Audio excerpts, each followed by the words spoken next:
Hi everyone. Welcome to CLAD 2021 Legal Section Analysis. The CLAD paper this year was a lengthy one, as expected by most of the CLAD test takers. The legal and the GK section together formed 50% of the CLAD paper. In the legal section, there were 40 questions based on 8 passages.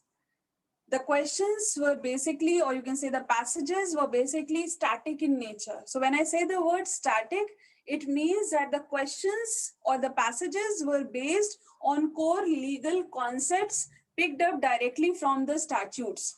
So the passages were predominantly from the Indian Contract Act. There were 3 passages from the Indian Contract Act. There was a passage on consent from the Indian Penal Code.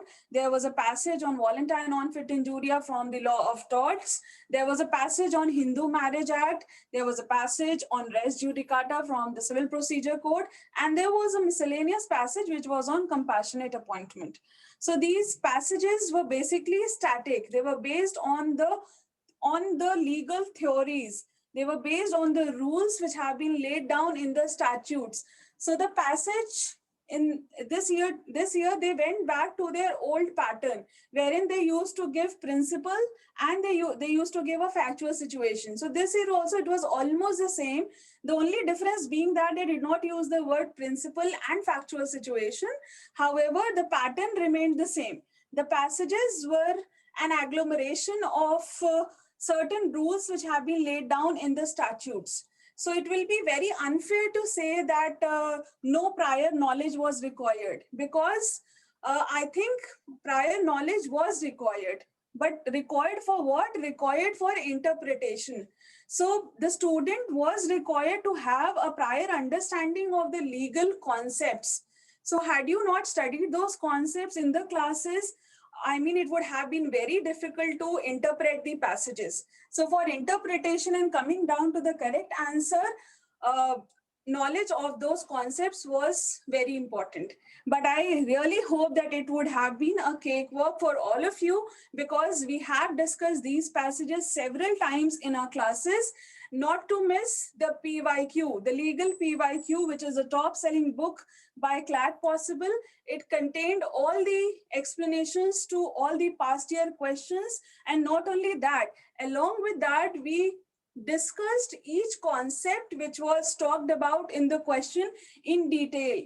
So all the concepts were thoroughly covered in our PYQ. So a student who had solved the PYQ even once would have attempted most of the questions correctly. Because if you see the questions which the CLAD consortium gave this year in the passages of contracts, or maybe criminal, or maybe torts, all those questions have been asked in the past years in some way or the other. So I think there would have been no problem in understanding the concept behind those questions. There were passages where if you had already studied those in the classes, there was not even the necessity to read those passages and then solve the question. The passage on voluntary non-fit injuria could have been done even without reading the passage. So, but yes, obviously it would have been possible only because those topics were taught inside the class. There were those passages have been given in your CLAD Possible mocks. Those topics have been covered in the PYQ. Those topics were even taught repeatedly in our prime time and non-CLAD bootcamp sessions. So I think for our students, the paper was literally a cakewalk. So let's discuss CLAD 2021 paper. Coming to the first passage talks about voluntary non-fit injuria. Now, as we have taught it several times in the class, voluntary non-fit injuria, whenever I've used this term, I've always told you to remember two things. First, for VNFI, what is important? You should have the knowledge of the risk. Secondly, you must have given consent to it. Now, if you know these 2 points, do you remember the examples of cricket stadium, or you go to watch a horror movie, or any typical car racing game, or horse racing, or whatever, where you voluntarily assume that there is some risk and you give your consent to it by purchasing the ticket to those places, to those games, for those matches. You give your consent. And in the cricket stadium, you are hit by a ball. So the stadium authorities, they can take the defense of voluntary non-fit injuria. Why? Because you have voluntarily consented to the risk. So the passage was based on the same concept. Coming to the first question based on this passage, Mr. A was the owner of a car and he had a driver, Mr. D. So one fine day, what happened? Mr. A and D were traveling in their car, wherein A got down at a restaurant and told Mr. D to take the car back to Mr. A's bungalow. Mr. D was filling the petrol tank of the car and two strangers, Mr. B and Mr. C, took a lift from Mr. D in his car. The car went ahead and the right side front wheel of the car flew away. The car toppled and Mr. D and Mr. C were thrown out. Mr. C sustained severe injuries and ultimately died due to those injuries on January 20th. Mr. B and legal representatives of Mr. C claimed compensation from Mr. A and Mr. D. Now, do you think in this situation, Mr. A and Mr. D are at fault? Mr. A and Mr. D, are they at fault? Did the accident happen because of them? No, it did not happen because of them. Why? Now, when you read the facts, there is no negligence on part of Mr. A and Mr. D. So they cannot be held responsible.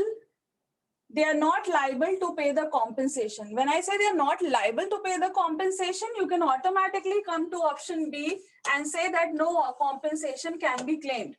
So B turned out to be the best option. However, you must know that why voluntary non-fit injuria will be applicable, because when you take lift in somebody's car, you took the lift out of your own free will. So it suggests that they consented, that is Mr. B and the legal or the person, Mr. D. They both consent, not Mr. D, but Mr.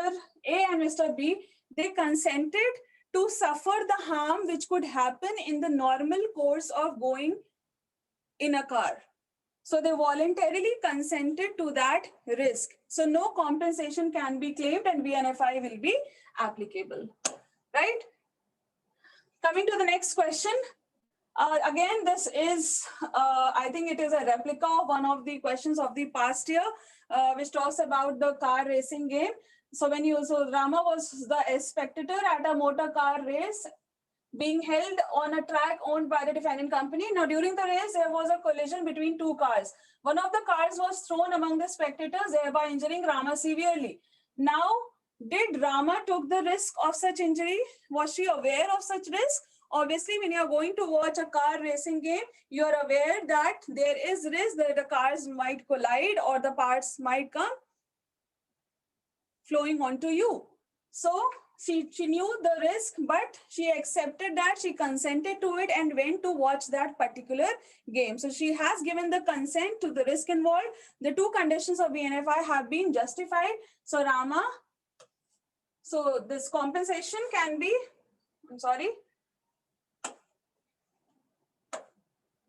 So she cannot claim compensation. The defendant can take the defense of voluntary non-fit injuria. Coming to the third question, which of the following is correct about consent in voluntary non-fit injuria? First option says that knowledge of the risk does not always amount to consent. So I have repeatedly told you in the classes that merely having knowledge of the risk does not mean that you have given consent to it, right? So if, for example, if I hire an Ola cab and I ask the driver to drive a little fast so that I can reach office on time, he breaks all these speed limits and he drives too fast, way fast. And obviously at this moment, I know that there is a risk that an accident can happen. I was aware, I had the knowledge of this risk, but did I give my consent to it? Ki I'm okay with it. Accident ho jaye, koi baat nahi. Did I give my consent? No, I did not give my consent. So merely having knowledge of the risk does not mean that I have given my consent to it.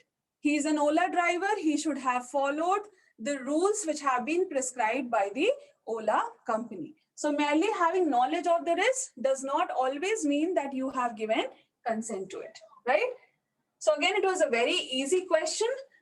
Next is, Lily had placed spring guns in a wood on her ground for the protection of the garden. Karan, with full knowledge that there were spring guns somewhere in the wood, Now Karan had full knowledge that there were spring guns somewhere in the wood. Then too he trespassed on the road of Lily and was injured. It means he had the knowledge of the risk that there are spring guns in the wood. He would get injured by them. Then too he voluntarily consented to it and trespassed into the land. So Karan had the knowledge of the spring guns and willfully courted the danger himself. So D is the perfect answer here. Which of the following is not an element to claim the defense of voluntary non-fit injuria? Now we have to see which of the following is not an element. Prior knowledge of the plaintiff about the risk involved. This is essential. You should know what kind of risk is involved. You are aware of the risk. So this is the correct point. Free consent. Should your consent be free? Yes, of course, the consent should be free. Plaintiff is compelled to agree to a risk by the defendant. Compelled. It is talking about compulsion. When you are compelled to agree about the risk, for example, my house was set on fire. I asked my servant to jump into the fire and save my child. Now, what happened in this case? The servant, he is aware of the risk involved. He know that when he'll jump, he'll get certain burn injuries. He know the risk is there. Now, has he voluntarily consented to jump into the fire and save someone? No, he hasn't voluntarily consented. I have compelled him to give consent to that risk. So the consent should be a voluntary consent. It is voluntary non-fit injuria, voluntarily taking of the risk. You should have yourself consented to the risk. So it cannot be, there cannot be a compulsion to agree to a risk. So this point is wrong. So this is not an element of VNFI. Voluntary acceptance of the risk by the plaintiff. Yes, this point is correct. So answer should be C. Perfect. Let's move on to the next passage. This passage was from the Indian Contracts Act. Now they have, what they have done in this, they have given a mixture of, or they have differentiated between fraud and misrepresentation. They've laid down the differences between the two.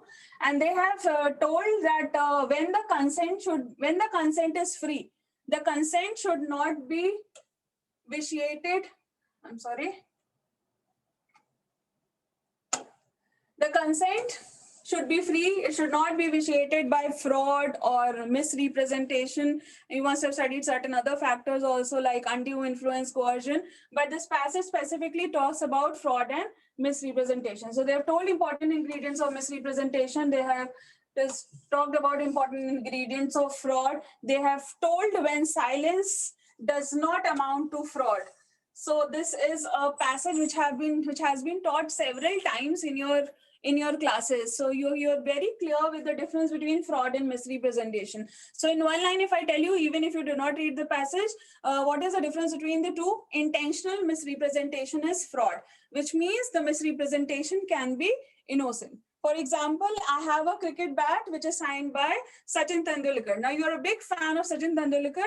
I sell that bat to you knowing the fact, believing the fact that the bat has been signed by, those are the real signatures of Sachin Tendulkar. And I sell the bat to you. Now you later come to know that the bat is not signed by Sachin Tendulkar, but it has been signed by some random person. Now what will I be responsible for? Have I committed fraud? Or have I done misrepresentation? I have not committed fraud. Why? Because I myself believed that fact to be true. And I told you the same thing, but that came out to be false at a later stage. So the contract becomes voidable in nature. So intentional misrepresentation can be called as fraud. I knew that the bat has not been signed by the real Sachin Tendulkar, but I tell you that it has been signed by him. In that case, I'm intentionally misrepresenting you certain facts. So I will be responsible for fraud. So I hope the difference is clear. Let's come to the first question. Question 71. Which of the following statements correctly depicts the essentials of misrepresentation? A misrepresentation is a positive statement of fact which is made or adopted by a party to a contract and is untrue. Misrepresentation and false representation do not mean the same. If one of the party has induced the other to enter into a contract by misrepresenting, though innocently, any material fact, especially within his knowledge, the party misled cannot avoid the contract. A misrepresentation is a negative statement of fact which is made or adopted by a party to a contract and is true. So misrepresentation is what? Misrepresentation is a positive statement of fact. Why a positive statement? Because you knew that the fact is a true statement and you tell the same to the other party. So it was very easy to come to this conclusion and this answer could be easily given. Let's come to the next question. Consider the statements given below and answer which one correctly describes a fraudulent act. So all these 3 points, the expression fraud means an intent to deceive. Fraud is an act of deliberate deception with design of securing something. Fraud arises out of a deliberate active role of representation about a fact. These have been clearly mentioned in the passage. So if you read the passage, they have clearly written, I'll just tell you, in order to constitute fraud, the act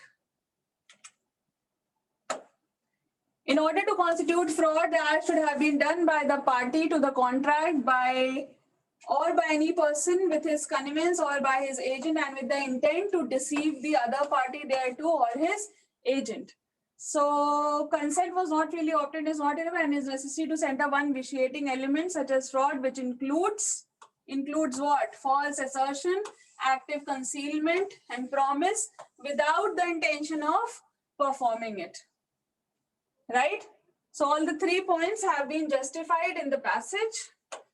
So you could easily relate to and you could go for a correct answer. So this was a simple question.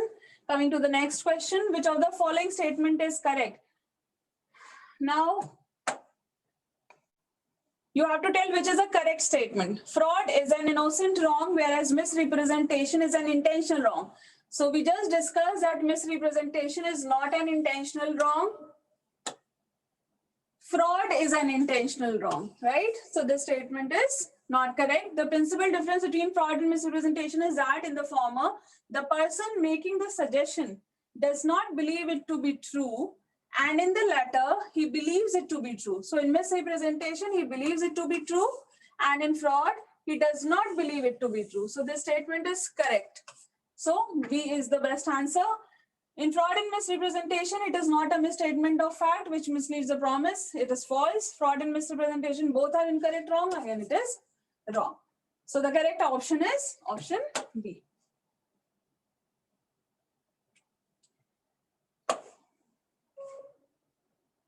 Mr. A sells a car to Mr. Y, his childhood friend, with a knowledge that the car is defective. Now this, again, if you see the facts of this question number 74, you will realize that it is very similar to the facts of the question which was asked in the past year. Remember the horse which is of unsound mind, the person who was selling the horse to another person, he did not disclose the fact that the horse was of unsound mind. So it is the same question based on the same facts. So this question basically asks that when does silence amount to fraud? When will your silence be equivalent to fraud? So your silence will be equivalent to fraud when you have a duty to speak.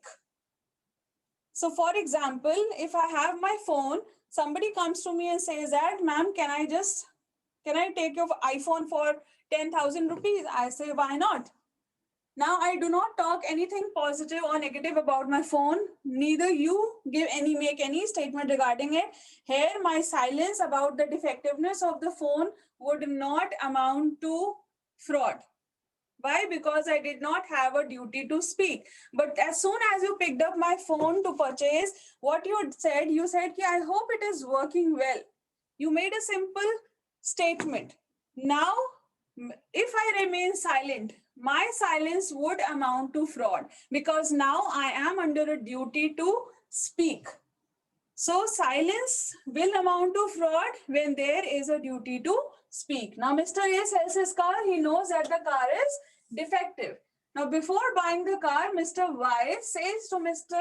A, if you do not deny I shall assume that the car is perfect. Now, Mr. A says nothing. What does that mean? He remained silent when he had the duty to speak. So, A's silence is equivalent to speech and hence a misrepresentation. A's silence is equivalent, A is not liable for fraud but liable for misrepresentation. A is liable for fraud and misrepresentation both.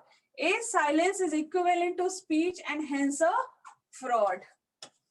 So when there is a duty to speak and you don't speak, you are liable for fraud. You are not liable for misrepresentation. So all these three options are wrong. Option D is correct. Right? So it was a very easy question. Question number 75. In which of the following statements will a contract not be voidable at the option of the party? Not be voidable. So when is a contract voidable? Voidable is what? Voidable is something which becomes void at a later stage at the option of one party. Means when the consent is not free, or it is, you can say it is vitiated by fraud or by misrepresentation or by other conditions. So when a party takes consent by fraud, the contract will be voidable at the option of one party. When a party takes consent by misrepresentation, the contract would be voidable. When a contract entered by fraud and misrepresentation is neither void nor voidable. No, a contract entered by fraud and misrepresentation is voidable. When silence amounts to fraud, but the other party whose consent was taken had discovered the truth or had means of discovering the truth with ordinary diligence. So though I was silent upon certain fact, but the other party had the opportunity to figure out or discover the truth with ordinary diligence. If something is defective at its face and I do not say anything about it, I mean, you can easily discover it by seeing it. So my silence would not amount to fraud in that situation. So in this situation, the contract would not be voidable in nature. Thus, D is the best answer here. Right? Coming to the next passage, the passage was based on Section 4 of the Indian Contract Act. Now we have again taught this passage several times. And we have already taught you this rule of, we have already taught you this rule of communication of acceptance. Now, communication of acceptance when it is complete. So, as against the proposer. Now, this is the proposer and this is the acceptor. Now, the proposer has given a proposal to the acceptor. Obviously, we can keep their names. He is Mr. X and he is Mr. Y. Now, X proposes to Y that I want to sell you my property for 1 crore, and he just posts him a letter, maybe by telephone or whatever. So what does Y do? Y sends his acceptance to P. Now the question which is asked basically in such kind of passages is that when is the acceptance complete? When will the acceptance be complete as against the proposer, and when will the acceptance be complete as against the acceptor? So as against the proposer, for the proposer, when will the acceptance be complete, right? For the proposer, the acceptance will be complete when it is put in the course of transmission to him so as to be out of the power of the acceptor. Means when the acceptor has posted his letter of acceptance, it is out of his power, though it has not reached the proposer yet. Acceptor ने अपना acceptance post किया, अभी proposer को मिला नहीं है. It is out of his power. The proposer becomes bound by the contract. He'll become bound, right? When will the acceptor become bound by the contract? The acceptor will become bound as against the communication is complete as against the acceptor when it comes to the knowledge of the proposer. So when the acceptance reaches, when it comes to his knowledge, the proposer reads the acceptance, then the acceptor becomes bound, right? So the proposer will become bound as soon as the acceptance is out of the power of the acceptor. मैंने भेज दिया, it is out of my power, though it has not reached you, but you become bound. right? And I will become bound when it comes to your knowledge, when the proposer reads it, when it comes to his knowledge, he comes to know about it, he accepts it, he gets it, right? So this is the rule of communication of acceptance, which has been applied in this passage, in the questions which are given in this passage. So let's come to the question. S wanted to purchase shares of a company and communicated. S wanted to purchase shares of the company and communicated his offer to buy shares on March 1st. A letter of allotment of shares addressed S, which is an acceptance of the offer to purchase shares, was posted by the company on March 10, but the letter never reached S and was lost in transit. In the given situation, which of the following statement is true? Now, who is the proposer here? S is the proposer here, right? S wanted to purchase. Now, what he did, a letter of allotment of shares addressed to S, which is an acceptance from the company. The company. Now, S is the proposer and company is the acceptor. Now, they did send the acceptance to S, but S did not receive it. So, for S, when will the communication of acceptance be complete? So as against S, as against the proposer, the acceptance will be complete when it is out of the power of the acceptor. So as soon as the company,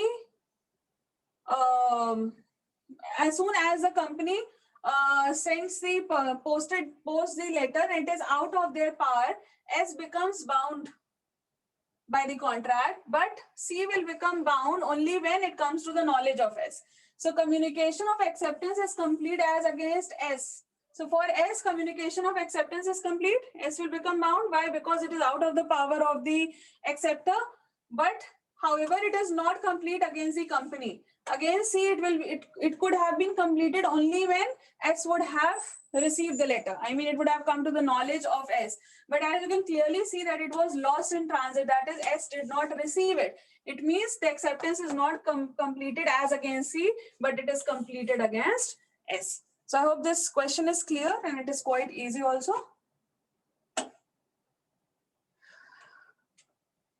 A, who is in Mumbai, makes an offer to supply of goods to B, who is in Delhi, via mobile phone call. During the same call, A's offer is absolutely and unconditionally accepted by B. According to the terms agreed between A and B, goods are to be supplied at Pune and payment is to be made electronically. In the given situation, where is the contract concluded?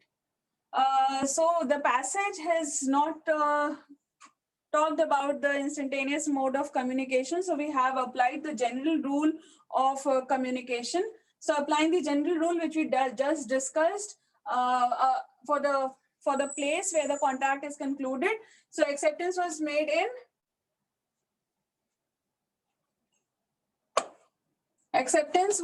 in Delhi. Who is in Delhi via mobile phone call. During the same call, A's offer is absolutely and unconditionally accepted by B. So B has given the acceptance. So in which place has a contract been concluded? Contract is concluded in Delhi. So Delhi is the best answer.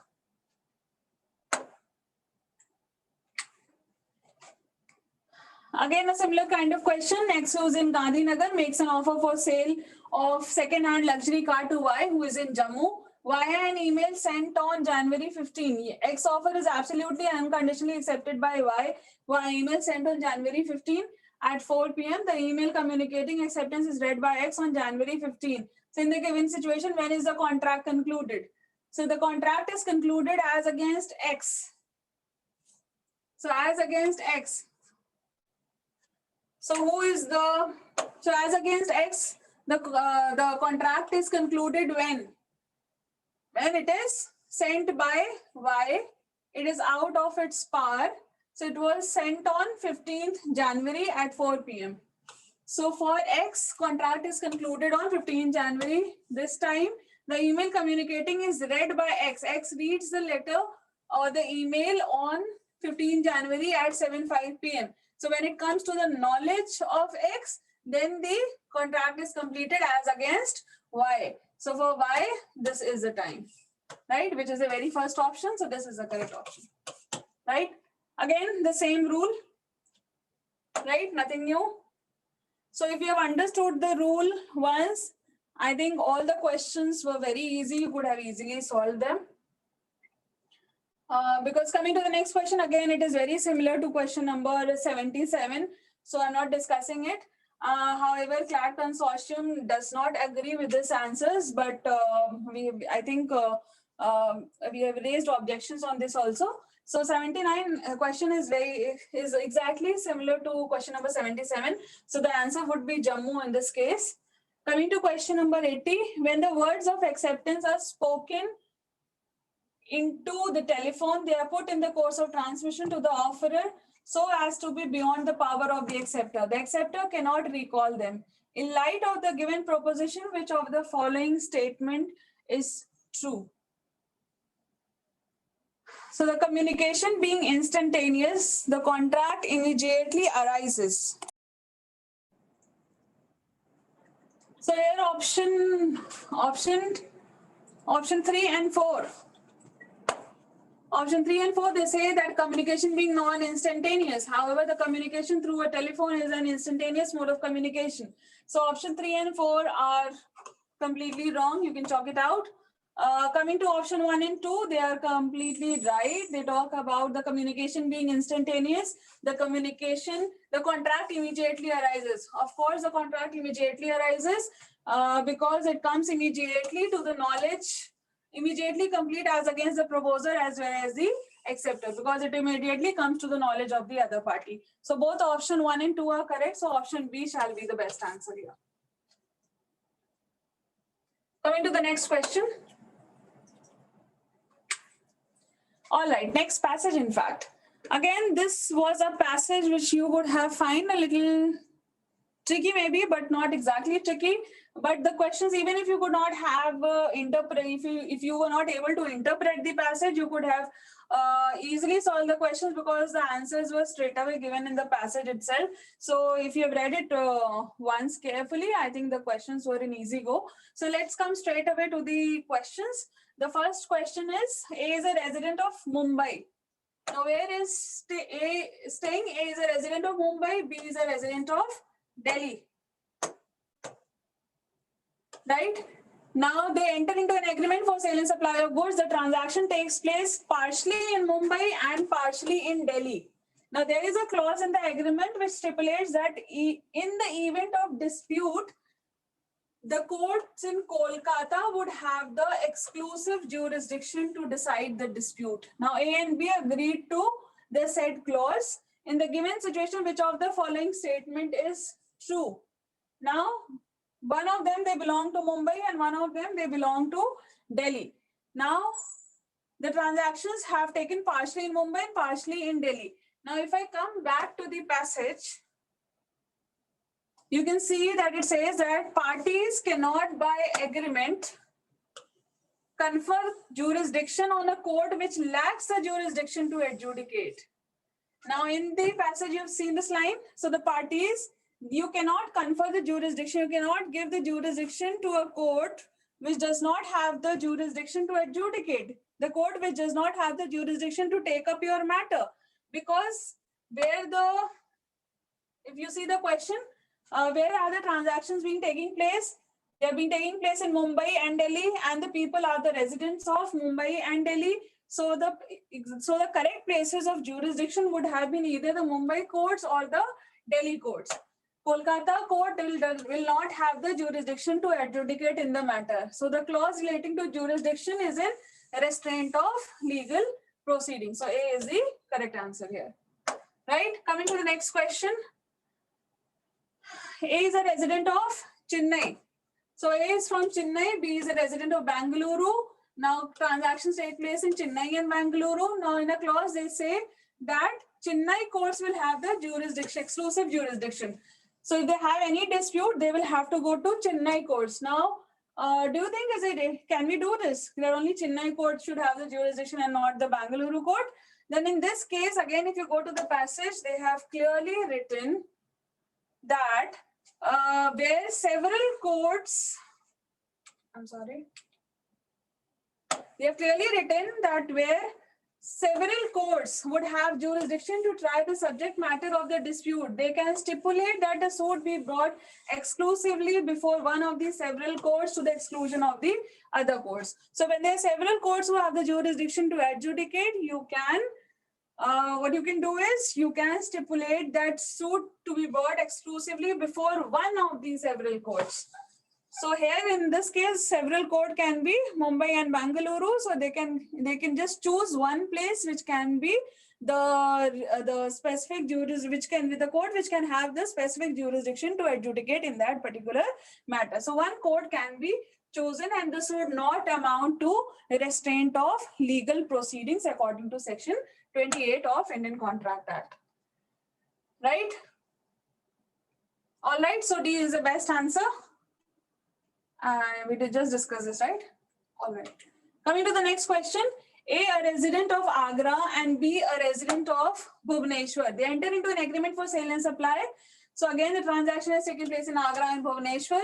There is a clause in the agreement which stipulates that in the event of dispute between A and B, neither of them can approach the court of law or can take recourse to any alternative dispute resolution mechanism. So they are completely restraining your right of entering in the court of law, right? They are completely restraining your right to proceed with any kind of legal proceedings. So obviously the clause relating to jurisdiction is not valid because it is in restraint of legal proceedings. A very straightforward question. It could be answered in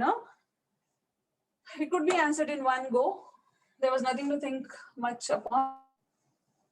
A resident of Ahmedabad and B, a resident of Ranchi enter into an agreement for sale and supply of goods. The transaction takes place in Ahmedabad and partially in Ranchi. Ahmedabad and Ranchi.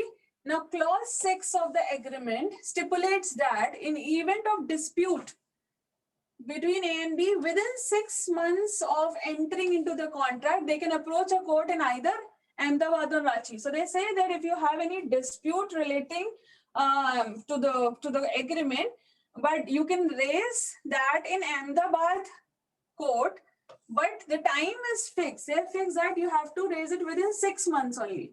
So can you fix the time limit? Let's see the passage. Can you fix the time limit? So if you read clause A, by which any party thereto is by which any party thereto is restricted absolutely from enforcing his rights by the usual legal proceedings, or which limits the time which he may thus enforce his rights, is void to that extent. Right? So your time cannot be limited. Coming to the question. Okay, so clause 6, now you come to know that clause 6 is not right, it is wrong. Clause 7 stipulates that in the event of dispute arising between A and B after the expiry of 6 months, the courts in Chennai would have exclusive jurisdiction. Now we have already read in the previous questions that the courts that do not have the jurisdiction to adjudicate cannot have exclusive jurisdiction to decide the matter.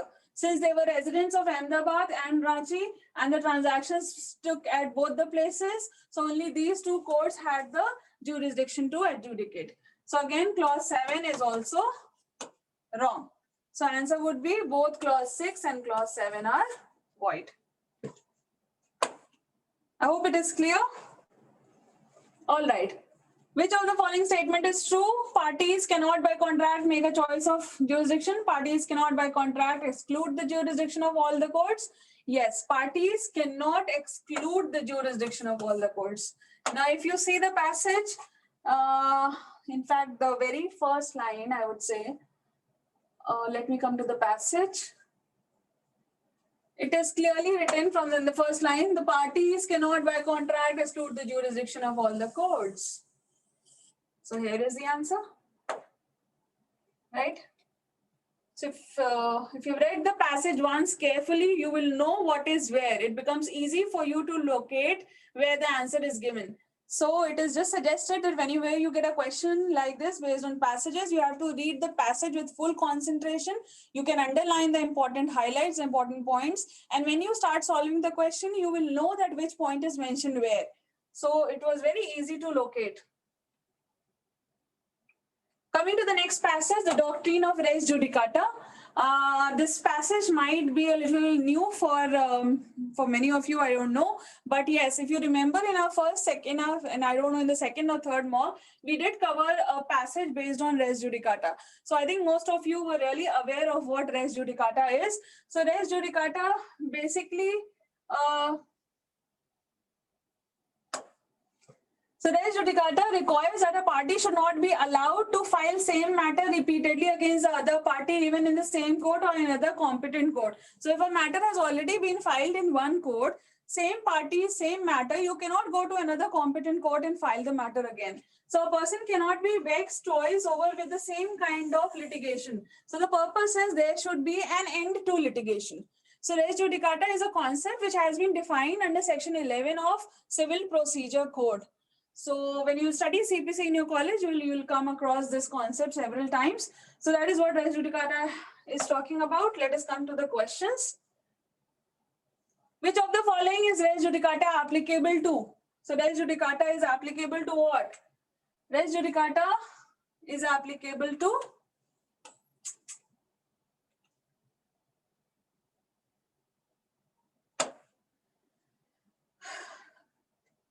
So res judicata, section 11 of CPC, it is to be followed in the civil matters. So this rule of res judicata, that where the same party, same issue, you cannot go to another court with the same with competent jurisdiction. This is followed only in civil matters. What about writ petitions? Section 11 is inapplicable to writ petitions. Now, those who must have gone by this time, they must have marked the answer wrong, but you should have read it further. The Supreme Court has observed that though the rule is technical in nature, yet the general doctrine of res judicata is based on public policy, and therefore it cannot be treated as irrelevant or inadmissible even in dealing with fundamental rights in petitions. So for writ petitions also, res judicata can be applicable, right? So the answer here would be both civil matter and writ petition. Right, so answer was C, both A and B. Next question. The doctrine of res judicata is applicable to writs if the decision is on merits, order is a speaking order. Coming back to the passage, it clearly says that if the petition filed in the High Court is dismissed, but not on merits, is dismissed but not on the merits, then the dismissal of the writ petition would not constitute a bar to a subsequent petition, would not constitute a bar to the subsequent petition. Means another petition can be filed, but it says that if it is dismissed on merits, then res judicata will be applicable. Article 32, however, if the petition is dismissed without passing a speaking order, then such dismissal cannot be treated as creating a bar of res judicata. So it should be based on merits. If a decision is based on merits and it is a speaking order, the doctrine of res judicata will be applicable.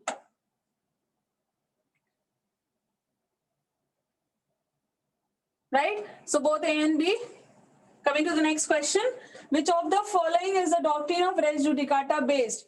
Now you'll see all these 3 points. No one should be vexed twice, interest of public, end of litigation. All these 3 points have been clearly mentioned in your passage, right? No one should be vexed twice.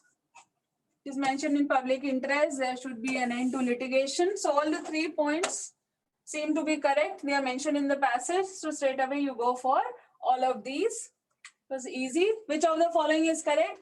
If a writ petition is filed under Article 226 of the Constitution of India and the same is rejected on merits by a speaking order, another petition under Article 32 of the Constitution is not maintainable, being barred by res judicata. So we just read this statement in the last few lines of the passage. Did you see when we were talking about the speaking order and merit?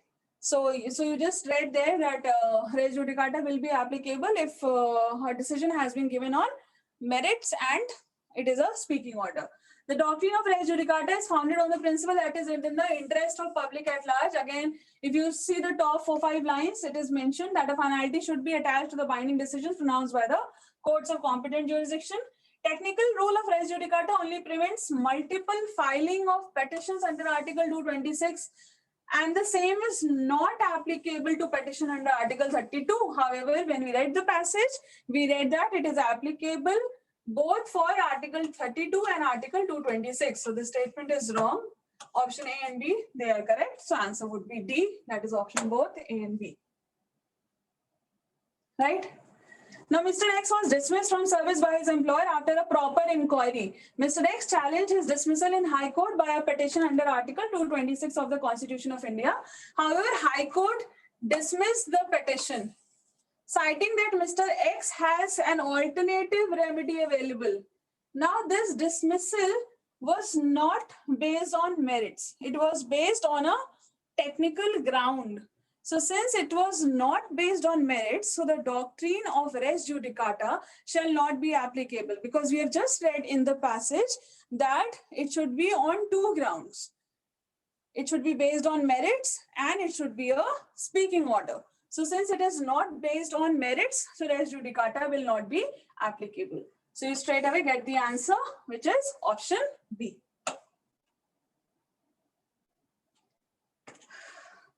So this passage on compassionate appointment was a little tricky one, I will say.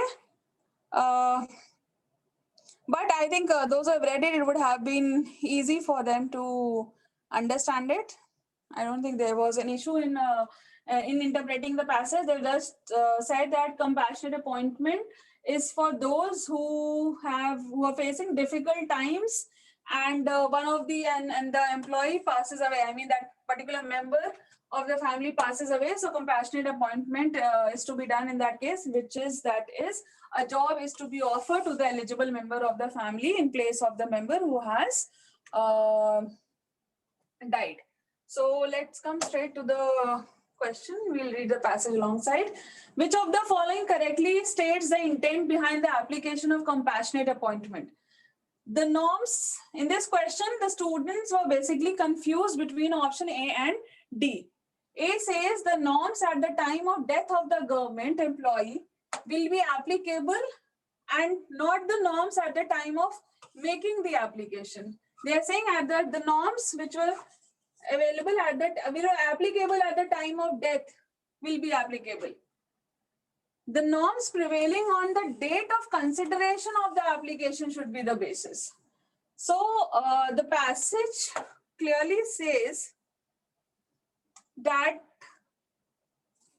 the appointment can be made or application for this can be raised when the crises are going on. So they have given a certain time. I mean, they have given a time. I mean, I'll just read out that point where they've said that they will give a reasonable period. This is the point, that they'll give a reasonable period as the consideration of such employee.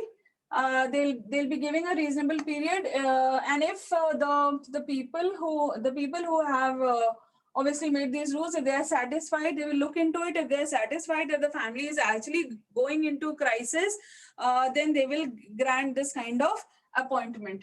So coming to the question, so I think the norms which were prevailing on the date of consideration of the application should be the basis for consideration, but not at the time of death, because once when the application is raised, they'll be checking all the financial conditions, they'll be checking if the crises are going on or not, and then they will decide whether that particular thing, that appointment should be granted or not.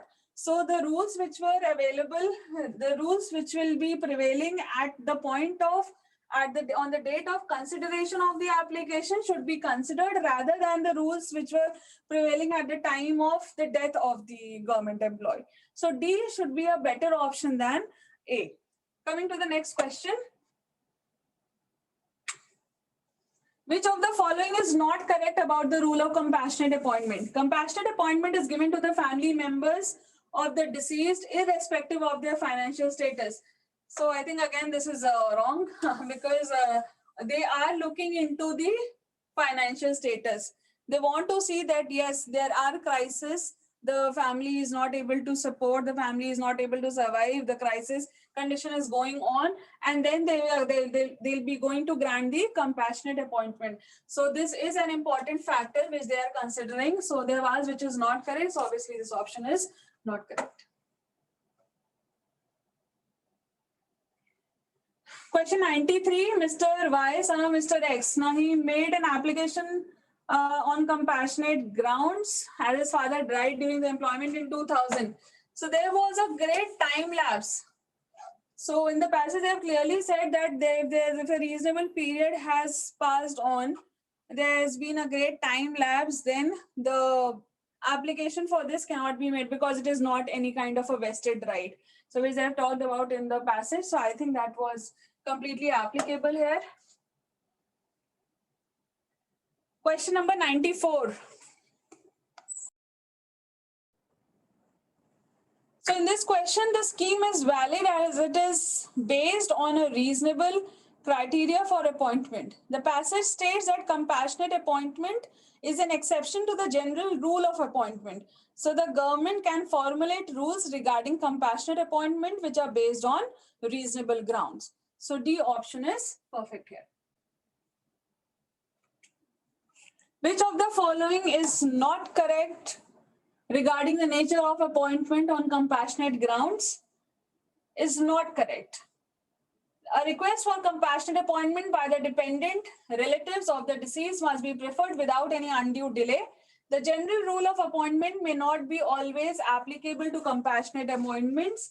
The immediacy of the need is not the basis for the state to allow the benefit of compassionate appointment. It is a benefit given to the family members at the time of distress. So the passage specifically provides that the objective of compassionate appointment is to provide solace to the family in the difficult times, and thus its relevancy is at the stage when the employee passes away. Hence, it is incorrect to state that immediacy of need is not the basis for the state to allow the benefit of compassionate appointment. So very interesting passage on the Hindu Marriage Act. So they have talked about bigamy, they have mentioned about monogamy, and they have given questions on this. I'll come to the question straight away.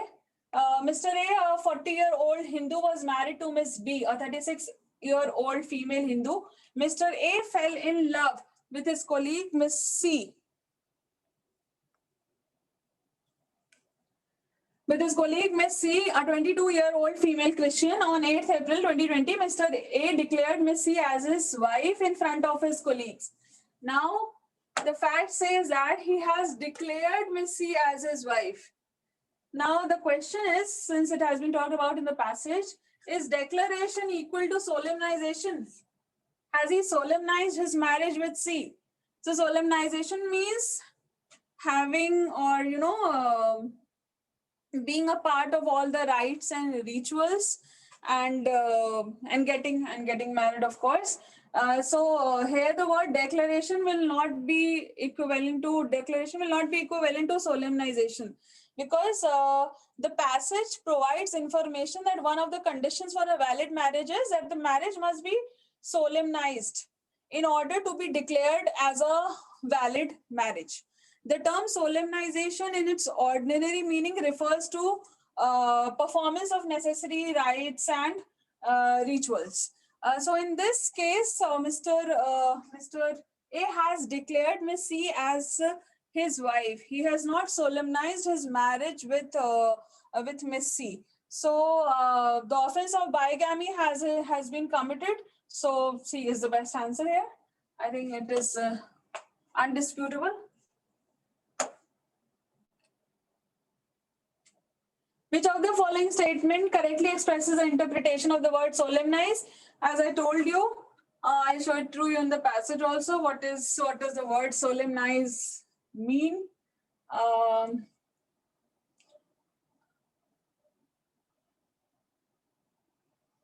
So I just read it. I'll need to just locate it.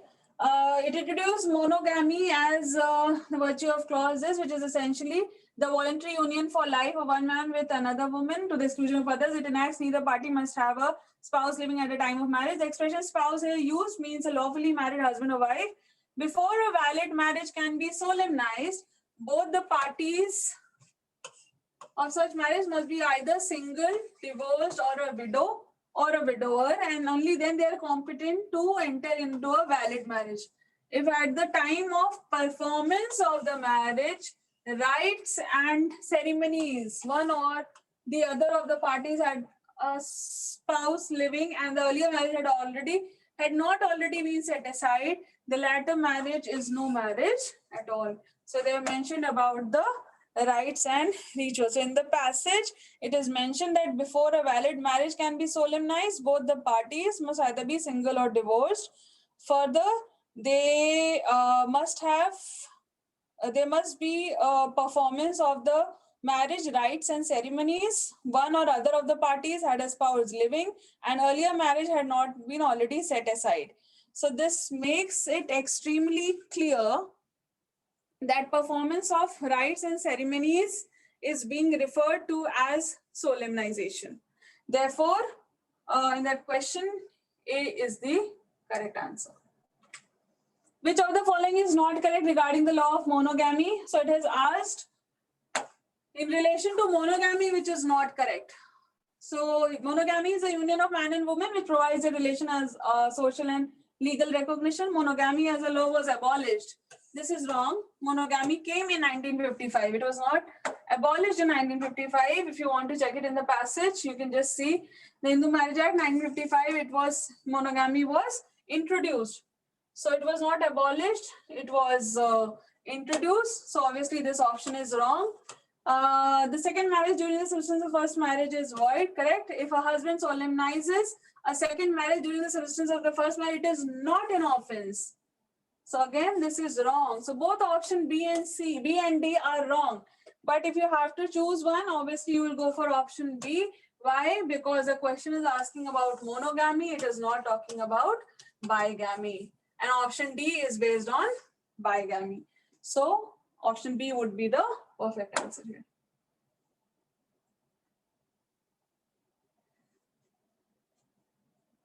So according to section 13, which does not relate to the remedy, the introduction of this ground of divorce is unnecessary as it disturbs the sanctity of marital institution. Obviously, section 13 is not disturbing the sanctity of the marital institution. So it was a straightforward question.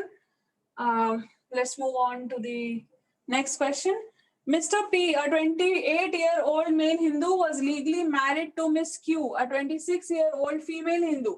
Mr. P converts to Islam to marry Miss N, a 30-year-old Sunni female Muslim. Consider the statement and decide whether Q has the remedy to file a complaint for the offense of bigamy against Mr. P. So has Mr. P committed the offense of bigamy? Now what is happening in this situation? A man is there, he married a woman. So I'll just write it down. P is there, he married Q under Hindu Marriage Act, right? Now what he did, he converted himself to Muslim and then he married a Sunni female Muslim, a 30-year-old. So can Q file a case of bigamy against P? Yes, of course she can. Because though he has gone for a change of religion, but his marriage is valid under the Hindu Marriage Act. So the marriage is not governed by the change of religion. It is governed by the act, by the law under which a couple is married. So if he wants to go for a second marriage, he should have divorced Q and then he could have changed his religion and then he could have gone for other marriages. But so the marriage is valid under the Hindu Marriage Act. So he cannot marry another person, though he has changed his religion and the other religion allows more than one wife. But since the earlier marriage, the first marriage is valid under HMA, which does not allow bigamy. So P would be responsible for the offense of bigamy. So option D.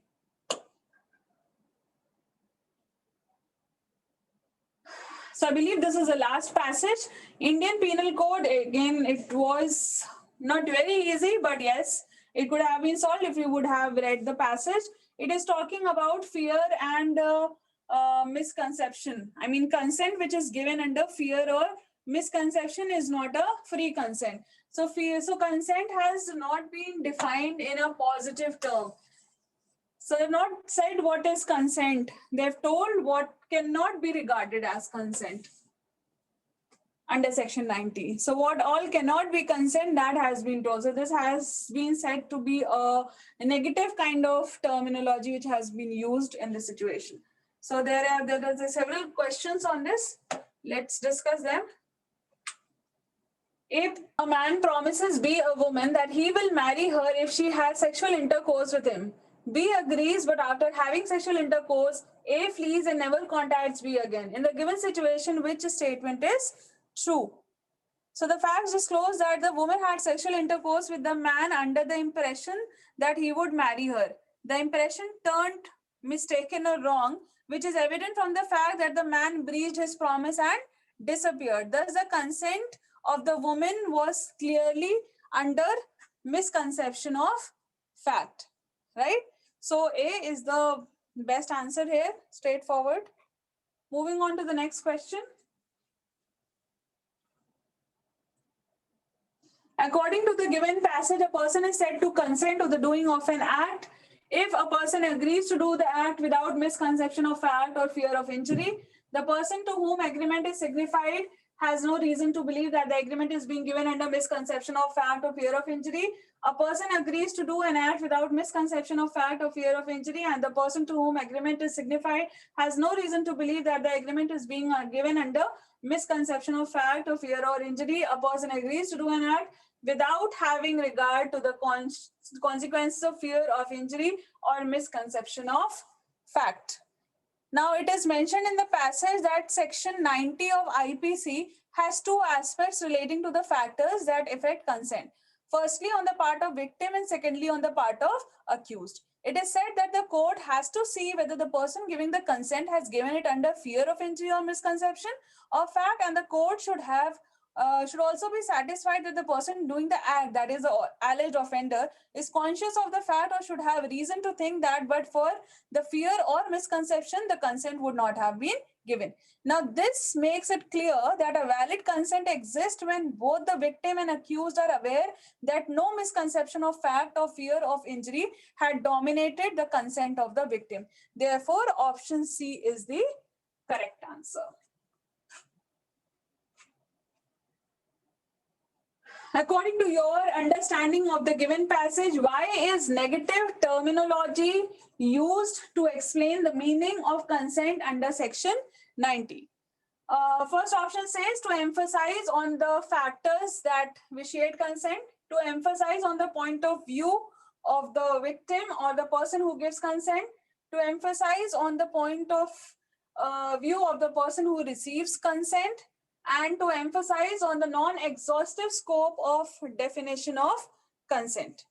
Now, it is clear from the passage that section 90 cannot be construed as an exhaustive definition of consent for the purpose of the IPC, because the normal connotation and concept of consent is not intended to be excluded. This suggests that the definition provided in section 90 is not complete or sufficient in itself for all purposes and crimes mentioned in IPC, but only provides a general understanding of the term, and that the decisions of High Court and Supreme Court have not merely gone by the language of section 90, but traveled a wider field, guided by the etymology of the word consent. Therefore, D is the correct answer. Right? If you want to see it in the passage, you can just see that section 90 cannot be construed as an exhaustive definition of consent for the purpose of IPC. The normal connotation and concept is not intended to be excluded. Various decisions have So answer is there in the passage. You could have easily interpreted it. Coming to question 104. X, a man promises Y, a woman, that he will marry her if she has sexual intercourse with him. Y agrees and they have sexual intercourse. Thereafter, X assures Y that they will get married. So they were assured, X is assured that they will get married, but X family is opposed to the marriage. Now, has the consent for sexual intercourse been taken under any kind of misconception of fact or fear of injury? No, this cannot be said. Why? Because X and Y both were willing to get married. It was their family who opposed it. And they did not, and the facts are silent upon the thing that they even did not know that their family would oppose their marriage in such a way. So they are not at fault. So the consent for sexual intercourse was not given under any kind of misconception or fear. So B is the best answer. According to the given passage, which of the following statement is not true? Misconception of fact vitiates consent? Yes, it does. Fear of injury vitiates consent? Yes, it does. Fear of injury is analogous to coercion? Yes, it is. It is given there in the passage also. If you just see in the middle of the passage, this line is also given. Obviously, fear of injury is analogous to coercion. Misconception of fact obviates the necessity of consent. So is the statement true? It obviates the necessity of consent. No, misconception vitiates consent. It does not obviate the necessity to consent. Right?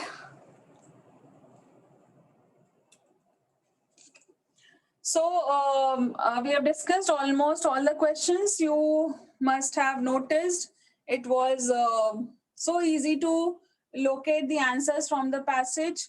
The legal section of CLAT 2021 paper could have been easily solved in 30 to 35 minutes max, where you were expected to do 30 to 32 questions at least with 90% accuracy.